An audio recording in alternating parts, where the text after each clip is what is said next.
మధ్యయుగాలలో భారతదేశంలో కులము దాని వికృత రూపం మధ్యయుగాలలో వస్తే దానికి రెమెడీగా ఒక ప్రయత్నాలు జరిగినాయి. 1000 ఏళ్ల కింద ఒకటి జరిగింది, 500 ఏళ్ళకు ఒకటి జరిగింది, జరుగుతూ ఉన్నాయి కదా. మీరు అలియరామరాయలు కాలాన్ని నవలకు ఎందుకు తీసుకున్నారు? కారణం ఏమిటి? మొత్తం అరవీటి మొత్తం ఈ తుళవరాజుల కాలంలో కూడా మత సమస్య ఉన్నది. సంగమ వంశ కాలంలో మత సమస్య ఉన్నది. మత యుద్ధాలు ఉన్నాయి. మత యుద్ధాలని మత సమస్య అనుకుందాం ప్రస్తుతానికి. వీళ్ళు సంగమ కాలంలోనూ బహుమనీలతో పోరాడినారు విజయనగరం వాళ్ళు. తర్వాత బహుమనీల తర్వాత సాల్వుడైన మన నరసింహరాయలు, మన పెనుగొండను పరిపాలించిండ్లే సాల్వ నరసింహరాయలు అన్నమయ్య ఫ్రెండ్, వారికి మిత్రుడు. వాళ్ళు ఇద్దరు కలిసి ఒకటే చోటు చదువుకున్నారు వాళ్ళు. ఆయన తాళ్ళపాక నుంచి ఈయన పెనుగొండ నుంచి ఇద్దరు ఒకటి చోటు చదువుకున్నారు ఒకే గురువు దగ్గర. కాబట్టి సంగమ వంశం కానీ తుళు వంశం కానీ తర్వాత సంగమ సాల్వ తుళువ అరవీటి ఈ 4 వంశాలలో ఈ అరవీటి తప్పితే ఈ 3 వంశాలు కూడాను ముస్లింలని దూరం పెట్టినాయి. ముస్లిం రాజులను దూరం పెట్టినాయి. ముస్లిం రాజులతో యుద్ధాలు మాత్రమే చేసేవాళ్ళు ఈ 3 కూడాను, ఈ మూడు వంశాలు కూడాను. కానీ అరవీటి వంశం అట్లా కాదు. ఎందువల్ల? అరవీటి వంశంలో వీడు మన అలీరామరాయలు ఉన్నాడు చూడు. అలీరామరాయలు అనేవాడు చాలా ప్రజ్ఞావంతుడు, చాలా మేధావి,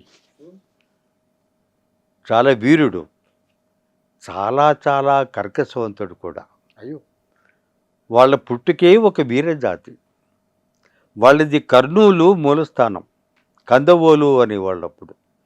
ఆ కందవోలు అనేది వాళ్ళ మూలస్థానం. అసలు శ్రీకృష్ణదేవరాయలు అనే ఒక చక్రవర్తి అలీరామరాయలు అనే ఒక సామంతునికి తన కూతురిచ్చి పెళ్లి చేశాడంటే దానికి కారణం ఏమి? వాళ్ళు వంశపారపర్యంగా వాళ్ళు వీరాది వీరులు. వాళ్ళు 14వ శతాబ్దంలోనే వాళ్ళు ఆనుగొంది మీద దాడి చేసిన వాళ్ళు అరవీటి వంశం వాళ్ళు. ఈ అలీరామరాయలు యొక్క 4 ఫాదర్స్ ఆనుగొంది మీదే, ఈ విజయనగరానికి ముందు పూర్వరూపమైన ఆనుగొంది మీదే దాడి చేసిన వాళ్ళు. అంతటి వీరుల్లో వీడు అలీరామరాయలు యొక్క వీరత్వాన్ని మెచ్చి శ్రీకృష్ణదేవరాయలు తన కూతురిచ్చి పెళ్లి చేస్తాడు. చక్రవర్తి అంటే అంత మేధో సంపన్నుడు, గొప్ప సంగీత ప్రియుడు, గొప్ప సాహిత్య జ్ఞాని, చాలా విద్యలందు వీణ వాయించడంలో ఆరితేరిన మనిషి. వీణా శాస్త్రం తెలుసు ఆయనకి, చిత్రకళ తెలుసు ఆయనకి చాలా కళల్లో ప్రవేశం ఉంది. అటువంటి బౌద్ధికమైన వీరాది వీరుడైన అలీరామరాయలు అందరి మాదిరి కాకుండా తన స్థానాన్ని నిలుపుకోవడానికి మొట్టమొదట వీళ్ళు ఈ ముస్లిం చక్రవర్తుల యొక్క సహాయం తీసుకున్నాడు. తాను అచ్యుతరాయలతో పోటీ పడే సందర్భంలో బీజాపూర్ నుంచి బీజాపూర్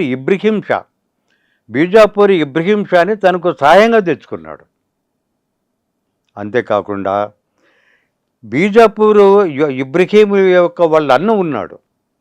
వాళ్ళ అన్న పరిపాలించేటప్పుడు వాళ్ళ అన్న కింద ఉండే సైన్యం వాళ్ళందరినీ కూడాను ఇబ్రహీం మా అన్న కింద పనిచేసిన వాళ్ళు కదా, నాకు నమ్మిన బంట్లుగా వీరు ఉండరు కదా అని వాళ్ళందరినీ శరచ్ఛేదం చేస్తూ ఉంటే చాలామందిని, మిగిలిన 3000 మందిని ఈయన తెచ్చుకున్నాడు అలీరామరాయలు తన ఆస్థానానికి. వాళ్ళకి బీజాపూర్ నుంచి 3000 మంది ముస్లిం సిపాయిల్ని తెచ్చుకొని వాళ్ళకు ప్రత్యేకంగా తురకవాడ కట్టించి, ఆ తురకవాడలో ఒక పెద్ద మసీదునే వాళ్ళకు కట్టించి వాళ్ళతో సంబంధ బాంధవ్యాలు పెట్టుకొని తనకు అచ్యుతరాయల నుంచి తనకు ప్రొటెక్షన్గా ఏర్పాటు చేసుకున్నాడు ఆ 3000 మంది ముస్లింలని. ఈ విధంగా ఆయనకు బీజాపూర్ నవాబుతో సంబంధాలు ఉన్నాయి. అదే రకంగా మన కుతుబ్ షా, కుతుబ్ షా కొడుకైన ఇబ్రహీం కుతుబ్ షా. ఇబ్రహీం కుతుబ్ షా వాళ్ళ అన్నకు భయపడి పారిపోయి మళ్ళీ ఆ అహ్మద్ నగర్ అహ్మద్ నగర్ నుంచి అహ్మద్ నగర్ నాకు చేత కాదయ్యా నిన్ను తీసుకోవడానికి సంరక్షించడానికంటే మళ్ళీ ఆ ఇబ్రహీం కుతుబుద్దీనే మళ్ళీ హంపీకి పారిపోయి వస్తే కనుక 7 ఏళ్ళు తన దగ్గర పెట్టుకుంటాడు. అవును. ఇవన్నీ ఏమవుతాయి? ఇవన్నీ కూడాను చక్రవర్తులతో ఈయనకు సంబంధ బాంధవ్యాలతో కనెక్ట్ అయినాడు ఈయన. ఇంతకుముందు సాల్వా, ఇంతకుముందు వాళ్ళు తుಳುవ వాళ్ళ మాదిరి కాకుండా ఈయన సంబంధ బాంధవ్యాలు ఆయనకు అటాచ్ అయినాయి. ఈ సంబంధ బాంధవ్యాలతో ఆయన వాళ్ళతో సంప్రదింపులు జరపడము, ఒక సుల్తాన్ మీదకి యుద్ధానికి పోయినప్పుడు ఇంకొక సుల్తానికి సాయం చేయడము, ఇద్దరు సుల్తానికి వివాదం వస్తే తాను పెద్దరికం పాత్ర వహించి ఇద్దరు సుల్తానికి మైత్రి కలపడము, ఈ పంచాయతీలన్నీ మన అలీ రామరాయలు చేసినాడు. అంటే దీనివల్ల తెలిసేది ఏమంటే పూర్వపు విజయనగర రాజులు ఏ రాజు దగ్గరకు చేర్చని విధంగా ముస్లిం చక్రవర్తులని ఈయన దగ్గరకు చేసుకున్నాడు. వాళ్ళతో స్నేహాలు నేర్పినాడు, వాళ్ళతో శత్రుత్వాలు కూడా నేర్పినాడు. అందువల్ల మీరు ఆ కాలాన్ని ఆయన తీసుకున్నారా? ఇది మతకు సంబంధించిన కాలం, ముఖ్యంగా మతానికి సంబంధించిన కాలం. ఇంతకుముందు దూరంగా ఉన్నారు శ్రీకృష్ణదేవరాయలు, బహుమని సుల్తానులు.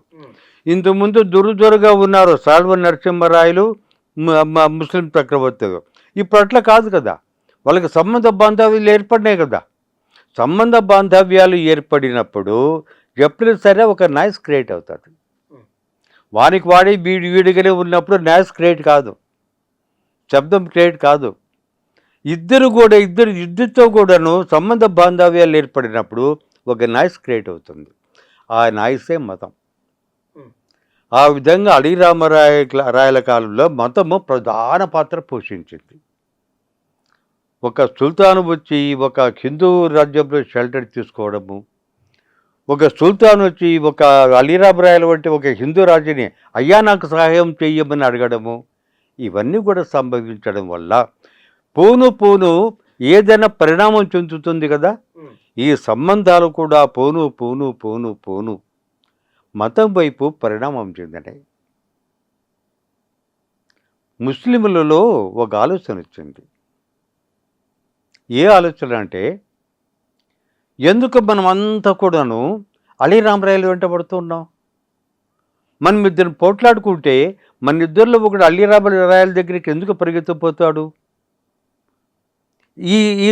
ఈ సందర్భం ఇప్పుడే జరుగుతూ ఉంది. కానీ బహుమని సుల్తానులు పరిపాలించినప్పుడు ఇటువంటి సందర్భాలు లేవే. అంటే ఏమర్థం అంటే గనక బహుమని సుల్తాన్ ఉన్నప్పుడు అతడు ఏకైక సుల్తాను. ఆయన కింద బీజాపూరు ఆయన కిందే ఉండేది.